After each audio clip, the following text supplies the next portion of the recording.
All right, one thing I say about putting them back on, put them back on by hand. You know, I was using an impact on the other side and it spun the whole clip on the inside around. So all right, this is why you don't want to impact it, because that's just felt material that these are clipped on. So you impact it and it rips right off. All right, these back ones were machined screws. That's the one that was stuck in there that I couldn't get out, or that one right there. These are machined screws, so I do need to find some washers, because I'm gonna put some washers on these machine screws. There are 4 machine screws and the rest were the self-tapping. Now I did buy a longer than the rest of them screw for that, where that long one went through, and I gotta take a washer off or something, because that does definitely need a washer. They had a big plastic washer on it, but I filled it in right here, so it's filled in, that's where it's gonna go. All right, these are our M6 threads. I put washers on them, and I'm probably gonna take 4 of these under there so I can start grabbing. Oh, there's that plastic washer right there. See how thick that was? And I took the pieces off again, so now this is gonna go on first. I got some clamps. I bought 4 clamps, so what I'm gonna do is take that off, and then I'll put some new clamps on there. These were the only clamps that they had at AutoZone, but I'm noticing there's another tear right here. So after I get this up, I'm gonna glue it from the other side. All right, the paint is dried. I got 1, 2, 3, 4 machined screws to get on. This one is the extra long one. So I'm gonna try to get you in as best I can, but my main priority right now is getting this heat shield up. I have everything set in my hands off to the side. I'm gonna do this, maybe the large one first, to tell you the truth, because that seems like that'll be the trickiest one to get in there. But you got to make sure you got your heat shield facing the right way. So the large one was over here. It's in there already, it's through, and I gotta try to get it screwed in there. Remember, it's on an angle because it bends. I figured this would be the hardest one. I did figure this would be the hardest one. I could get the other ones in right now. Alright, these are a 1/4 inch longer than what it called for, because the O'Reillys didn't have the ones that it actually needed. These are M6, so I know they're the proper ones because I took one with me to screw it in. It's funny because it's hard to do in this blind where you can't see.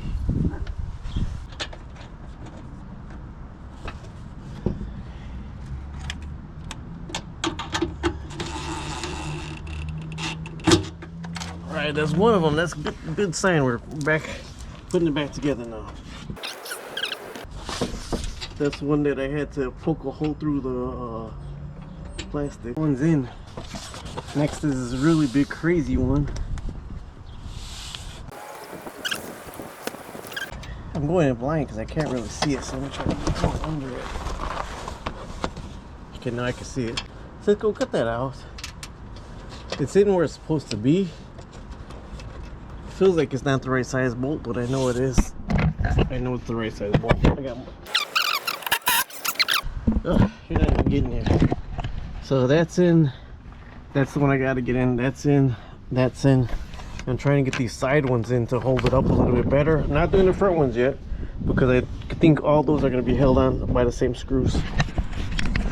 All right, looking pretty good. This one went in on the angle, but we all know it was going to go in on the angle. And I got the washer. I actually had to use the impact to get these M10s in pretty good, and I know why they're machined, because they actually physically have to be machined.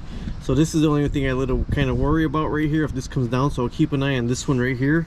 The rest is in there really good, so I gotta find out where the last of the regular top ones go, and then they overlap together. All right, these clips look pretty good. I thought those were clips that were broken off, and they were screws. So don't remember, I drilled those out. So I'm gonna put the front ones in. I'll probably put those in first, and then the front ones. But I gotta drill this. Remember, I covered that up all the way with the E6000. All right, so I have whatever screws that I have left that didn't have to be drilled out, and I have the panel here. I'm gonna lift the panel up and put it underneath. Lift the panel up and try to put it in place, because it's supposed to go underneath the other. Remember, the clips clip on from underneath the screws.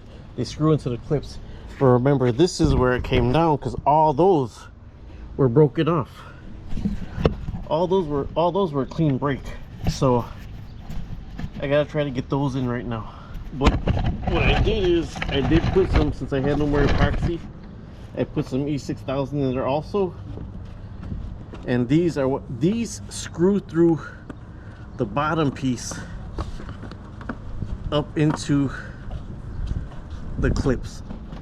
So see, this is going into the clip already, and all these were broken out. None of these were holding my heat shield in place, and I had screws rusted that didn't come out, so they were just pulling on the panel trying to do my oil change to get to here. So I'm able to hit these with the impact gun, and none of these were even holding this in place at all. All of these were broken off.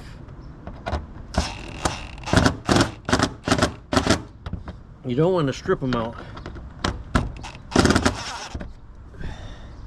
This was the one that rusted out, so I got to make sure I got a long one. There was one short one. This was the one that I heat treated too much and it went out. So I got to see if I can reach it. If not, I do got to find a 10mm longer screw. All right, government stand. Look at that. All those went in perfect. Right? And now you got to get all along here. 1, 2, 3, 4, 5, 6, 7, 8, 9. How? When I got 2 screws left. Isn't this some stuff? For right now, I got some 10mm machine screws. So I found another one. So I got 3 with some 10mm machine screws. But don't forget, I had to drill out 4 of them, and I had 2 screws left. So man, I was missing a lot from underneath here. They were just broken off. 5 of them I had to drill out. This is why those clips need to be good, because you gotta catch the clips, and they gotta bolt in right there. How you doing? What's going on, man? All right, so I'm done for today. I cannot believe I'm still missing 5 body panel screws, I'm missing 5 body panel screws, which was the ones I had to drill out. So I bought all new machine screws, so there's all new M6 machine screws underneath here, but I'm just gonna have to drop it, and that's the oil can thing. So I need more than 5, right? I'm short, let's see, about 400 there. 5, 6, 7, 8, 9, 10, 11. I'm short of 11.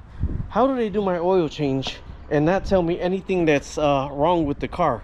And then 2 of the things were just completely rusted in there, and I had to physically, well, I took the whole thing out, you watch that, but then I had to knock her loose from the back and get them out and replace the clips. So I had to buy new clips. These are smaller, 1/4 inch by 20 clips. I'm gonna buy these online though. They're $4.29 for 2 of them at O'Reilly's. That's insane. So I'm gonna drop it, put it down. That's it for today. I have no more body panel screws, body panel bolts, so I gotta look up Hyundai Sonata, 2016 Hyundai Sonata undercarriage bolts. They sell the whole kit for like 10 bucks. I spent 18 bucks at O'Reilly's and did not have enough. Talk to you later. Subscribe, like, and share.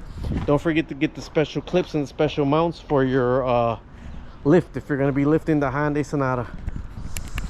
Well, I guess I can show you the completed job, right? So this is where they do the oil change, and guess what? There's a lot of oil underneath there that probably shouldn't be there. Go on.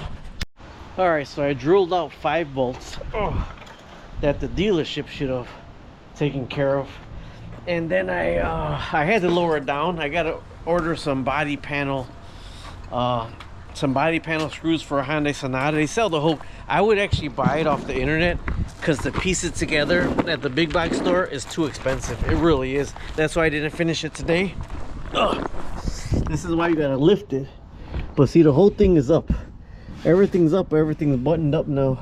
That's hanging a little bit right there, so I gotta see what's going on over there and try to get that a little bit higher, right? But everything else is buttoned up. This is where the oil pan shield goes, so I gotta get the screws for that. But then I got 1 in the corner over there and 2 in the corner over here to hold this front part up. This front part up real good. I gotta really lift it to find out what's going on over there. Everything else is done until I get the rest of these to put this oil pan shield back up. And I wouldn't, unless I get those driving it. The airflow comes through the front and goes towards the back, so that'll probably, I gotta find out what's going on with that, because that'll probably vibrate, but the rest is in there good. All right, so that's actually glued together, so that is pretty good right there. That's glued together right there. It's lower than I would have liked it, but once I put this panel on right here and screw these in, then it'll make this piece a more solid piece. But you see the wind's not blowing that right there, so everything's good, everything's done. That's how you put the cover to your engine, what is it called, engine splash guard back together. So here's what they have to take off for the oil pan, and I believe this is what started the whole culprit, because there were some rusted bolts in here that they just pulled it down instead of trying to get the rusted bolts out. And then underneath it there were some rusted out pins that hold it together that you screw into, that were just completely rusted out and never replaced. The control arm was done, so I don't know what happened to be taken out from the control arm, but there were 4 broken bolts that held on where the engine splash shield and the front splash shield cover both combined together. There were 4 broken bolts in there that I had to drill out, and it's A-OK USA now. Just gotta put everything away and order some bolts online. All right, so I found the body bolts for the rest of the engine splash shield, and they're Aveco M6 1" by 20 millimeters. M6 Hexam's body bolts, package of 25 for $11 at AutoZone. So I'm gonna put these up now. But also what I'm noticing is, so some of these have the plastic washers and some of these don't, and I was thinking they all should have the plastic washers, so why wouldn't the dealership replace them? And a lot of the clips, retaining clips, are rusted out. So if the dealership does this every oil change for me, why ain't they replacing out those hex clips? All right, one thing I say about putting them back on, put them back on by hand. You know, I was using an impact on the other side and it spun the whole clip on the inside around, so put them in by hand. I would have put these in with the impact. I did these yesterday, and these machined ones, but the ones that are going into the felt I wouldn't. And if you notice, a lot of these have plastic washers, and all these on the other ones had no plastic washers. All right, this is why you don't want to impact it, because that's just felt material that these are clipped on. So you impact it and it rips right off. So I'm going to use Flex Seal tape to Flex Seal this on from the top. I'll show you how I'm doing that, but for some reason this screw won't go through, so I'm putting on the vise. I want to make sure it goes in and out super easy before I put it back up there. All right, so these M6s, I'm trying to put in the same hole, and you see it's like a different tread length. So I would actually start them before I lift it all up. If I had some extra ones, I would actually start them all before I put them up there. And then this way, I put this in and out here about 3 or 4 times, so now it should be able to go on there. But I'm gonna Flex Seal the top of it with the flex tape. That stuff is really good. I couldn't get it off of something else I put on, so I'm gonna put that on this on the top down. I'll show you, and then put this through the bottom. I want to reach through here and put the Flex Seal tape to tape this on the top of this right here, like, but on the top of it to hold it down, then Flex Seal the tape on there, you know, from underneath here, and then screw it in from the bottom. But I started it 3 or 4 times, so I know it should be able to go in there pretty good. But this is just if you're torquing it and it's on this, if it's on this and you're torquing it with the torque wrench or the torque, you're gonna rip it out like I did this. All right, so I'm getting this ready.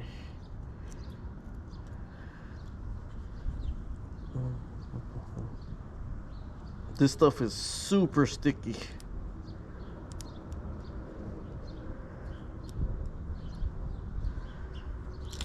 Right there. Then I'm gonna set this the way it's gonna be.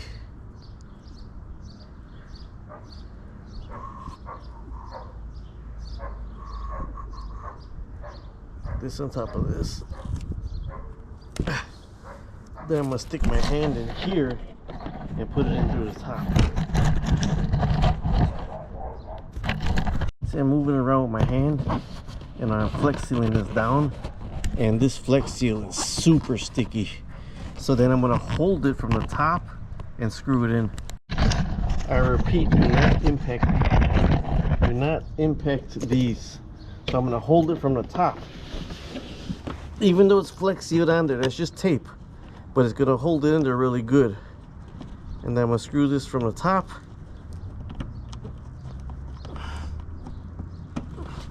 I'm holding it so it don't spin out on me. I'm trying to puncture through the flex seal right now. Now I do know I put this through there 3 or 4 times, so now I know it'll fit through okay. Still a little bit loose, gotta keep going. See, but the flex seal has that in place, and it's actually flex sealed to the plastic part, so it's holding really good. And so lesson learned, that's in there good. It's actually the tape was holding it really good to the bumper. Don't move at all right there. It's in good. So nothing else is being impacted, all of it by hand. Now this one, the second one in, gotta push up really hard because it gotta go through 2 pieces and the plastic, so you gotta push really hard on that one. So this whole side is done. This is where I had the tear at, so I might even put a piece of flex seal right here, just where I had the tear at. And then all these I'm gonna try the screws. This one I needed a new one. Like, these are rusted out, missing screws, so the thing was hanging. So the dealership should have took care of that for me. I don't know why they did it. So now I'm gonna put all the screws in here first to make sure they're gonna go okay. And I got washers to put over these, the plastic washers. They all had plastic washers, but I sure was missing a lot of plastic washers. All right, this is really meant to be disposable, because to get this in, look how loose this is right here. It's all buttoned down as tight as I could get it, and it's still jiggly wiggly. Now this was the one that I actually put the flex seal on the top. That's the snuggest one here. I replaced everything, but this is horrible. So actually what I'm gonna do is I'm gonna put a piece of flex tape right across right here. I know the dealership's gonna see it and say, what the heck, but this is better than anything that the dealership did. Now this, I had to take the washer off because it wouldn't go on this. And all the rest of them, I had to put my own washers because the dealership had no washers on them, and there were no clips on them, so that's why the screws were just falling out and it was hanging down. So if they're doing the oil change at the dealership, they should be maintaining the washers and the clips too. Now this is the repair I did right here, and actually this is really solid. So that's pretty dang solid. That's pretty dang good right there. If I had more epoxy, I would have epoxied both sides. So that repair is good right there. Everything's done, buttoned up, ready to go. Only thing is that look at the bounce in this. It's not even plastic. It's just like a fiberboard. There's the flex tape I put on right there. So the only thing is to get on the expressway, see if it blows with the wind. Bullseye. Keep you posted. Bye bye.